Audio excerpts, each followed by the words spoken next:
मर्जी, क्या जीवन में संसारिक सफल होना ही सब कुछ है? नहीं, ये किसने कह दिया? तुम आंखें खोल के देख लो संसार में क्या हो रहा है। लोग केवल वर्तमान में ही अपने जीवन को व्यतीत कर रहे हैं। धन आ गया, शराब पी रहे हैं, व्यभिचार कर रहे हैं, पाप कर रहे हैं, मरे तो नर्क गए, यहां फंसे तो जेल गए। क्या ये सफलता है?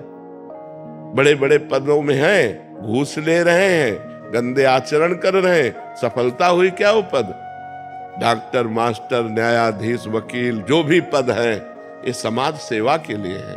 अगर हम बहुत उत्तम भाव रख करके, धन की प्रधानता ना रख करके केवल सेवा भाव का भाव रखें और जो हमें सरकार फीस देती उससे जिए, अभी सफलता की तरफ बढ़े। सफल उसी का जीवन है जो परोपकार कर रहा है, जो एक अपनी इंद्रियों को, अपने मन को शासन में किए हुए, वही सफल जीवन। एक पशुओं वाला, तिनते खर सूकर स्वान वाले, सुअर कुत्ता गधा उनसे अच्छे, क्योंकि वो बेचारे अपने कर्मों को भोग करके आगे बढ़ रहे हैं और वो उत्तम मनुष्य शरीर प्राप्त करके नीच कर्म करके नीचे को जा रहा है। आप क्या समझते हो? ये ऊपर से सफलता दिखाई देती है, अंदर से कूड़ा ही कूड़ा भरा हुआ है। कोई बिरला ऐसा होगा जो पदों पर होकर धर्म से चल रहा हो।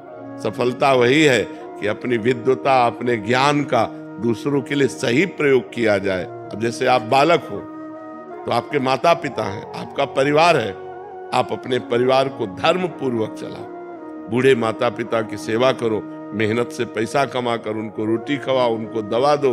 अपने ये है जीवन की सफलता। नाम जप करो, पाप आचरण से बचो। जैसे अपनी बहन को पवित्र भाव से देखते हो, ऐसे सब माताओं बहनों को पवित्र भाव से देखो। ये जीवन की सफलता है। बहुत बढ़िया मकान बना लिया, बैंक बैलेंस कर लिया, बड़े पदाधिकारी हो, लेकिन मरोगे तो आपके साथ क्या जाएगा? बस जो विवेकवान है वो परिणाम देखता है और जो अज्ञानी है वो वर्तमान को देखता है। वर्तमान में हम मौज से हैं, लेकिन मरने के बाद तुम ही जाओगे अन्य योनियों में, कोई और थोड़ी जाएगा। तुम्हारी सदगति और दुर्गति होगी। तो जो 4 दिन की चांदनी में मुस्कुरा दिया और इसके बाद अंधेरी रात है, फिर क्या करोगे? हमारे जीवन की शाम होते होते हमारे अंदर वो ज्ञान हो जाना चाहिए जिससे हमारा जन्म न हो, अगर हो तो अज्ञानियों की तरह न हो। हमें भगवत प्राप्ति हो जानी चाहिए। हमारे पास भजन रूपी धन होना चाहिए, परोपकार रूपी धन होना चाहिए, पुण्य रूपी धन होना चाहिए। ये सफलताएं नहीं, समाज असफलता की तरफ जा रहा है। सफलता है धर्म, सफलता है अध्यात्म, सफलता है जितेंद्रियता, सफलता है परोपकार। इन बातों को कौन समझ रहा है?